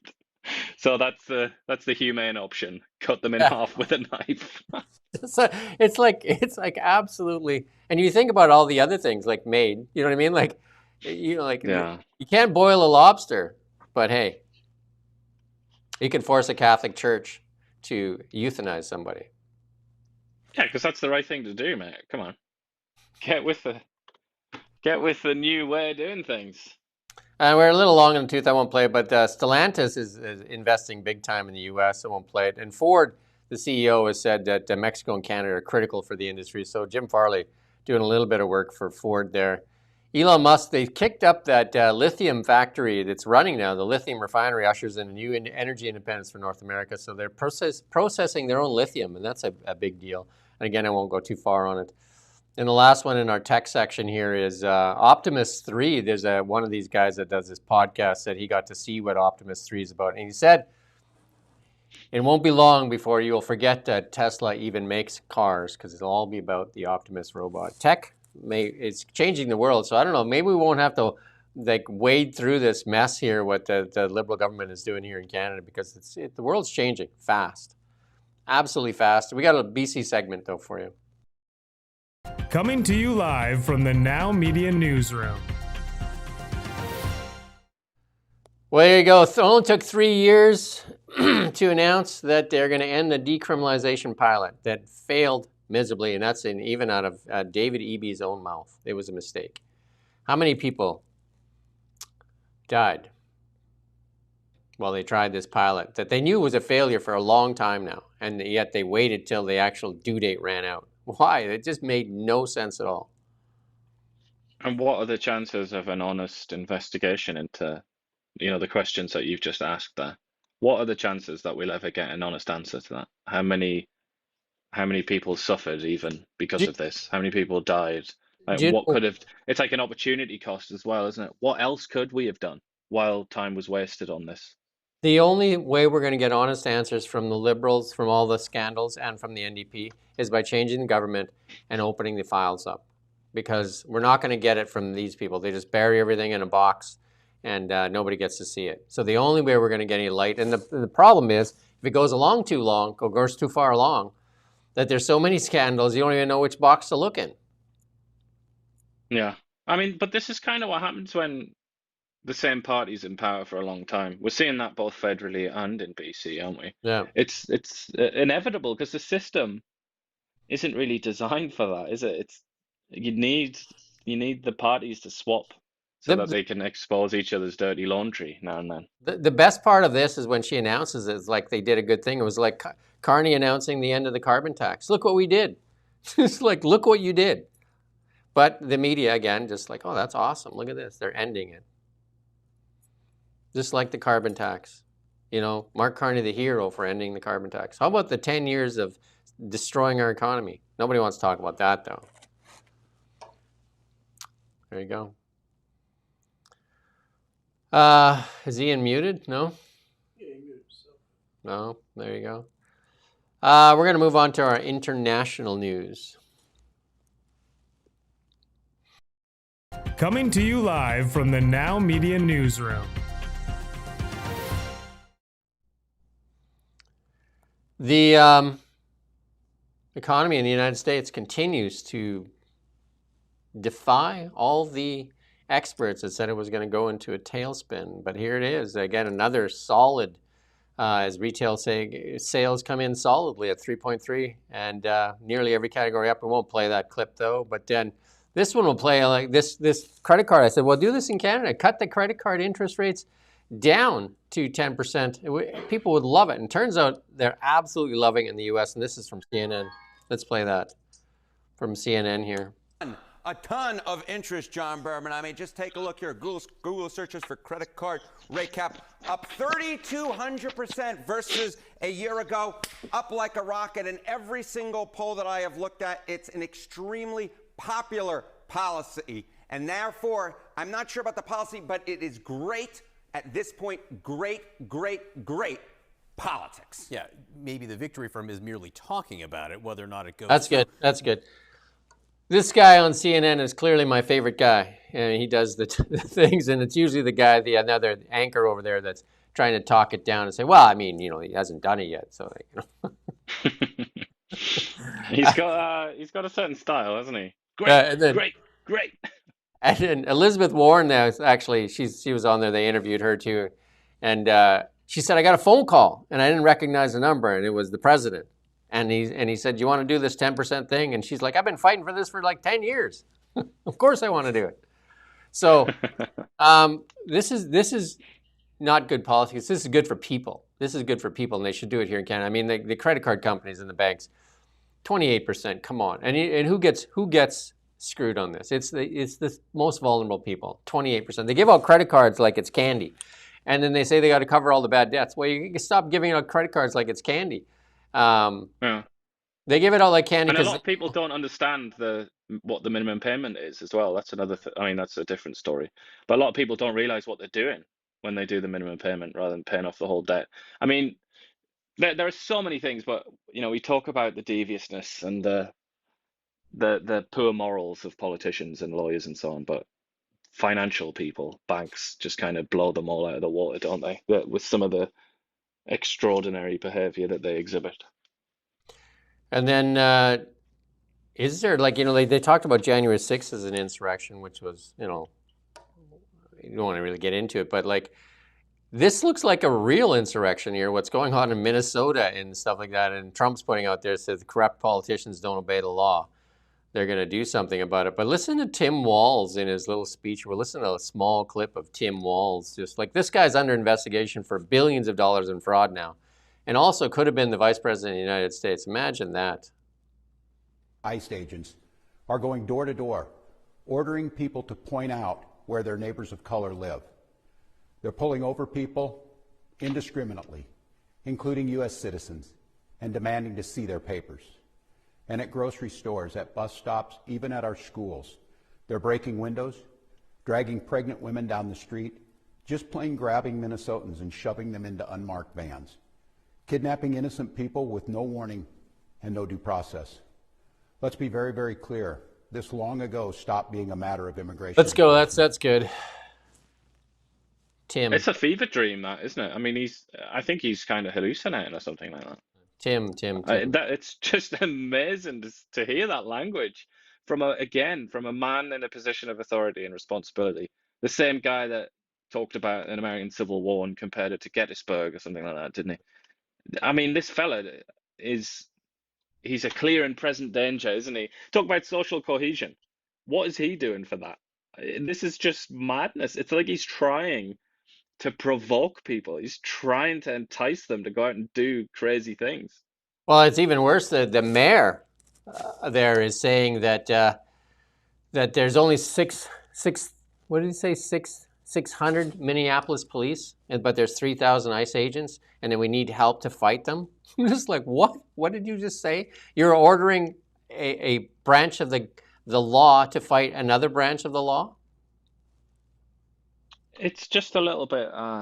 It's a bit too much, isn't Change it? the law, isn't it? You guys talk about the law. They remember when Trump was there, when they were prosecuting, we're just like, nobody's above the law. Use the laws. Use the laws. Change the laws. Indeed. But these are the same people that talk about how you need to respect the institutions and American democracy and cool it down. It's like, what is this? And like you say, this chap could not only have been vice president, but president if something happened to Kamala Harris. Remarkable, isn't it? He is by far one of the biggest buffoons I've seen. But hey, I'm sure there's room for more buffoons. Oh, but he's a smarter buffoon than what we have. Like Gary, come on, Gary's got to be. But Gary's a harmless buffoon. Yeah, Gary's not even trying, is he, really? Tim Walz is trying. Tim Walz is trying. But we're going to skip this next one. This is on Greenland. But Ursula von der Leyen, let's play a little clip from Ursula. She says that, she's an unelected official of the EU. Greenland belongs to its people. So it's up to Denmark and Greenland, and only to them, to decide on matters that are concerning Denmark and Greenland. That's point number one, and that's very important. Greenland is part of NATO. And when we are speaking about Arctic security, this is one of the core topics of NATO. And we know that the glue between the allies is the fact that there's always the clear motto, one for all for one. So NATO is one forum to integrate the different interests that are. That's good. She's invoking the Musketeers. Yeah. But also, come on, man. We're starting to get into an age of hard power. And we still have this utterly ridiculous woman sat there in her, with her immaculate hair, an excellent little jacket and shirt combination there with the European Union sign behind her, just saying things as if that matters anymore. You know what I mean? Like, what are you going to do about it, Ursula? What are you actually going to do about it? Are you just going to talk about it, or are you actually going to act? I mean, they did send 13 German soldiers to Greenland, didn't they? So I guess but that's not how the media. That's hard power. They didn't report that as that. They just said German soldiers and French soldiers arrived. They didn't say, because it was like very few, 13, and I think 10 or like almost nobody, right? And then the thing that we mentioned yesterday is they also sent a strongly worded letter to Iran to stop it. Right?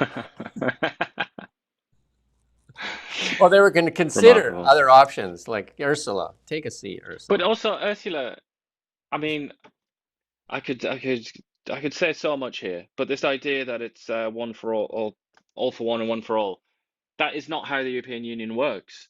If you're interested in an example, read about the Eurozone crisis and the Greek bailout. Just read about it. Like, go on AI, on a chatbot, and just have a chat about it.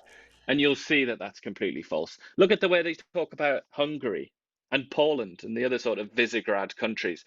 Is the European Union really all for one, one for all? I do not think so. But then she says Greenland is for Greenlanders, or Greenland's for the people of Greenland. What if the people of Greenland said that they wanted to join Russia and they wanted to be an oblast of Russia? What would you say then, Ursula? I don't think you would say that. I think you would say something like, the Russians are, they have come in, they're manipulating the Greenlanders. We must not allow it. It's just, this is such cant. This is such empty, hypocritical garbage.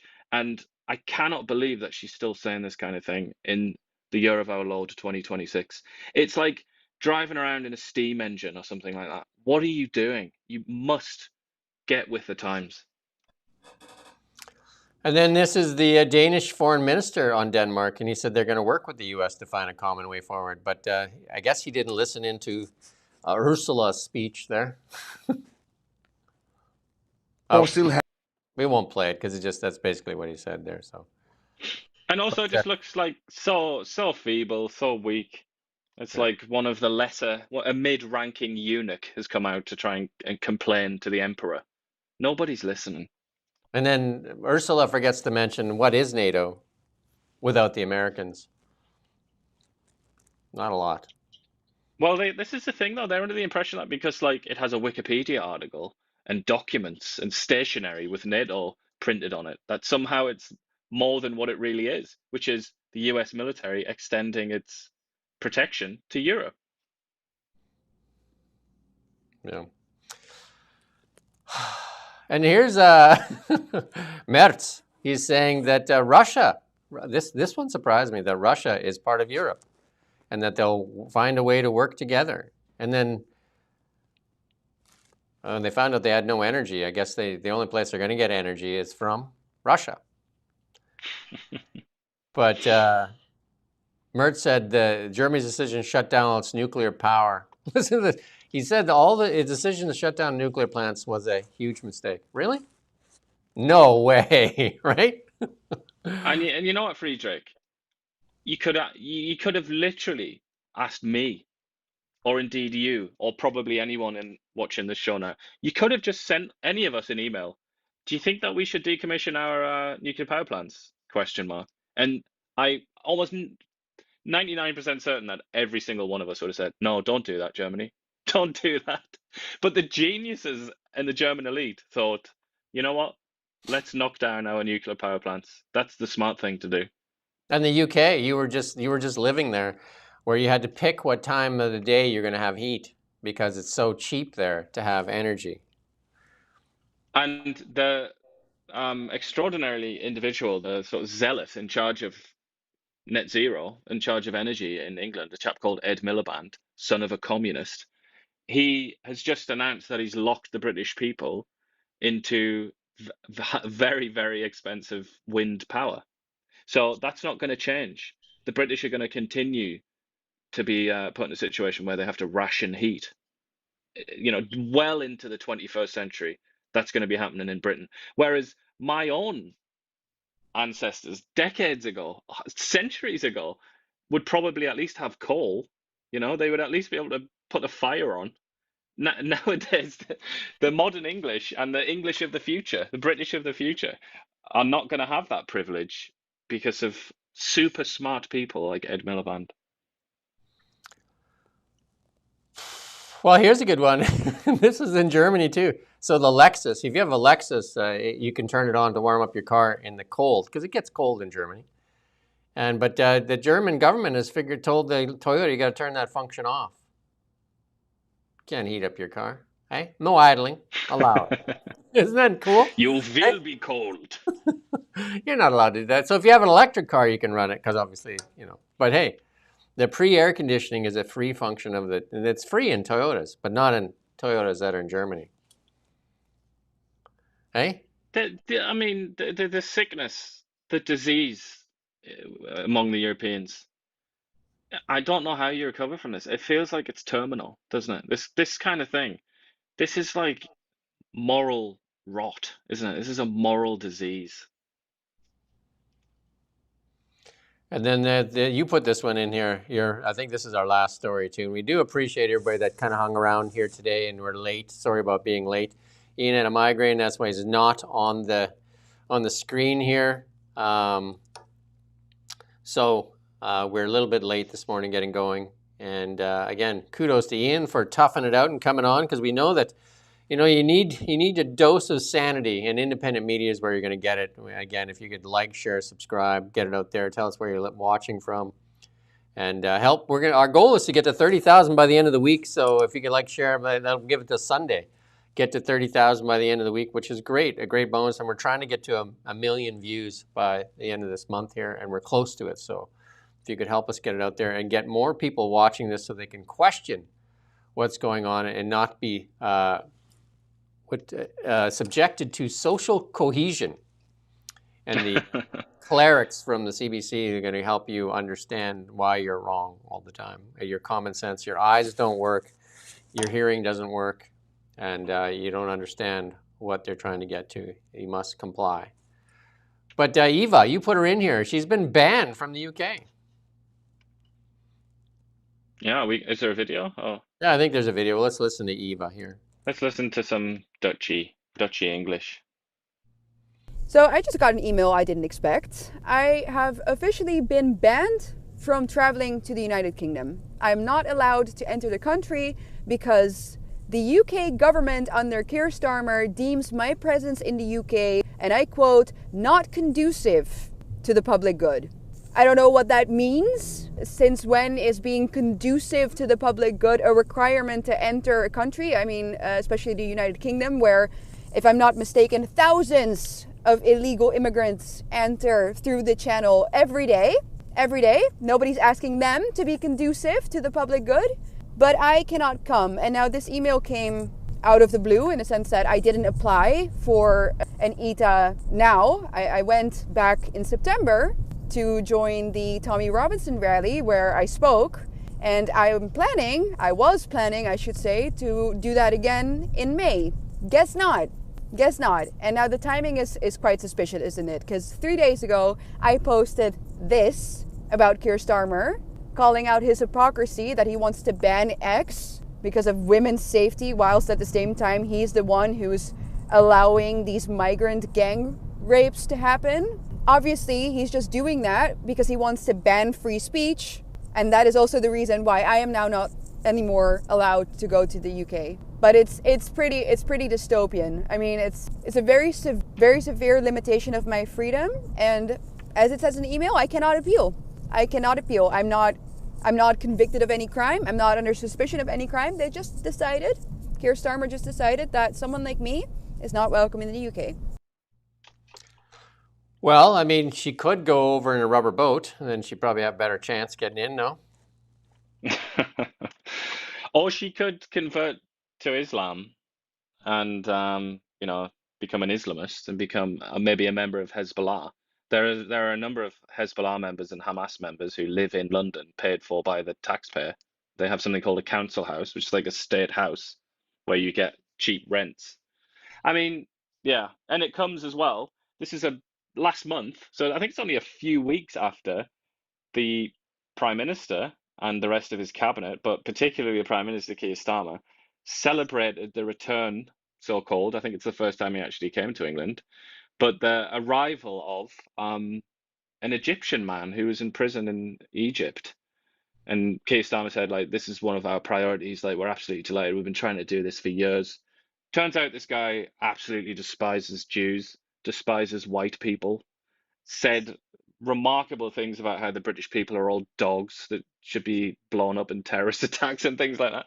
So it's like, not only is that guy welcome in England, but the state will go to the Foreign Office, the state will go to bat for that guy. God knows what kind of bribe was offered to the Egyptians to get him to England. But if you're this lady here who is, a lot of people say she's far right, that term is used about her, but I mean, she doesn't exactly talk about encouraging violence or anything like that. I mean, I think she's just a commentator, isn't she? Similar to sort of somebody like Tucker Carlson or whatever. And Tucker Carlson was in England, I think last month. It just makes no sense, as usual. The British state has absolutely no idea what it's doing, frankly, from day to day. And this is just one example. Who's voting for this? I mean, Keir Starmer, like this is, so what if she doesn't agree with your politics? So, I mean, label her, call her far right, whatever. Isn't she entitled to speak? Isn't that what King Arthur fought for? Isn't that what, you know what I mean? Like, that doesn't make any sense. Again, we say this a lot about King Arthur. He would have stuck that sword back in the stone and said, I ain't doing this. You do it yourself. Not for Camelot, right? This is not Camelot. You know? Well, it's a shambles. And you ask who votes for it. If you look at the last election, 2024, July 4th, 2024, the Labour Party, Keir Starmer's party, won an enormous majority, like a mega majority. But when you actually look at the numbers, barely anybody voted for them. Like a really small number. And if you sort of factor in people that didn't vote, that were eligible to vote, it's about 20%. About 20% of people backed Starmer or backed the Labour Party. And you look at the amount of power that they have and the lack of popularity that they have. It's it's the kind of thing that the Russians, the Chinese, and all kinds of countries that aren't democracies and don't really like democracies, they can look at that and just say, there you go, there's the proof. That's why democracy is stupid and that's why it sucks. It's like it gives them fuel because it kind of discredits the whole idea of democracy. Absolutely embarrassing to write that email. I mean, who in the party there thinks like, hey, let's write this email, and thinks that's a good idea? Like, well, it's the civil service that would have done that, like the same guy, public service. Yeah, the same guy that wrote social cohesion is a function of the CBC. Like who thinks that's a good idea? Obviously, Mark Miller. I'm sure social cohesion was one of the main reasons that they banned her. Yeah, that'll have been cited as the reason. I mean, that should trouble everybody that Mark Miller is putting out that the job of the CBC is social cohesion and that they're going to infect Alberta with more of these social cohesers into Alberta. Get ready, Daniel Smith. The social cohesers are coming. You will cohere. Sounds like the Borg. You will be assimilated. You will be assimilated. Well, I'm sure if this all goes through the way it goes, you and I will be taken off the air. We'll be banned from going to England, so we can't go on tour. That's right. And you're a British. Did you give up your citizenship, or are you still holding that? I've got it, yeah, but I'm sure that would mean nothing to them. No, let's see. I don't know. Well, yeah, King Arthur and Atlas walking in Davos. Yeah. Put that down. Let's go have a cold one. There you go. Like, I mean, values, true values, like the values of a knight. Definitely not. I mean, there's so much conflict. I think that's the biggest thing. There's conflicts of interest. Mark Carney, unless he clears off his Brookfield shares, you can never view him as not conflicted, especially with what's happening. This looks so bad. And the media is sold its soul for sausage rolls and social cohesion. Anyway, that's our show for today. We're back tomorrow. Please like, share, subscribe. Get it out there as many people as want. If you like what we do, you can also contribute to independent media. And you can also talk to 10 of your friends and say, you got to watch these guys. These two guys, we're trying to make sanity. We make a little bit of humor out of it too, so that's not a bad, like every day is not a bad day. Try to share some good stuff with you too, and also help you learn. There you go. Until tomorrow, I'm Jim Check with Iain Burns on the phone because of a migraine. He typically here is all suited up as well, but we cut him some slack. So there you go. Joe Biden in the basement, sunglasses on. Cheerio. We're back tomorrow at 9 a.m. Cheers.